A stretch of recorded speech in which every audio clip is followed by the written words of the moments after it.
देखें, आपका क्वेश्चन बहुत अच्छा है और बहुत ही कम बच्चे ये क्वेश्चन पूछते हैं। इसको मैं पहले रिपीट करूंगा नाजरीन के लिए और फिर इसको एक्सप्लेन करूंगा। आपने ये पूछा कि वो कौन सी स्ट्रेटजीज हैं जिसकी वजह से लोग आपको इज्जत और एहतराम की नज़र से देखना शुरू करें। पहले तो बुनियादी सा एक नुक्ता समझने वाली बात है, इज्जत और एहतराम कमाया जाता है, भीख में नहीं मांगा जाता। और इस इज्जत और एहतराम को कमाने के लिए सबसे पहले, अगर हम ये चाहते हैं कि लोग हमारी इज्जत करें, हमें एहतराम से देखें, तो हमें सबसे पहले अपनी इज्जत, अपना एहतराम खुद से करना शुरू करना पड़ता है, जिसको सेल्फ रिस्पेक्ट कहते हैं।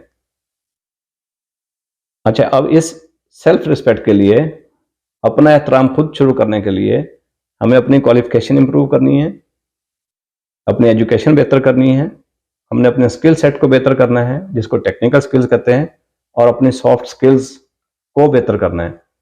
सॉफ्ट स्किल्स जिसकी वजह से आपकी पर्सनैलिटी में इंटेग्रिटी आती है, शख्सियत में निखार आता है।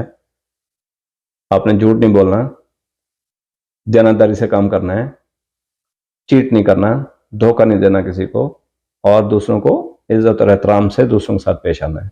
जब आप अपनी ये तीन चीज़ें बेहतर कर लेते हैं तो आपके अंदर खुद एतमादी पैदा होती है, आपका बॉडी लैंग्वेज चेंज होना शुरू हो जाता है, और जब आप में खुद एतमादी आती है, आपका बॉडी लैंग्वेज चेंज होता है, तो लोग आपको खुद ब खुद इज्जत और एहतराम की नज़र से देखना शुरू कर देते हैं और आपको पता भी नहीं चलता।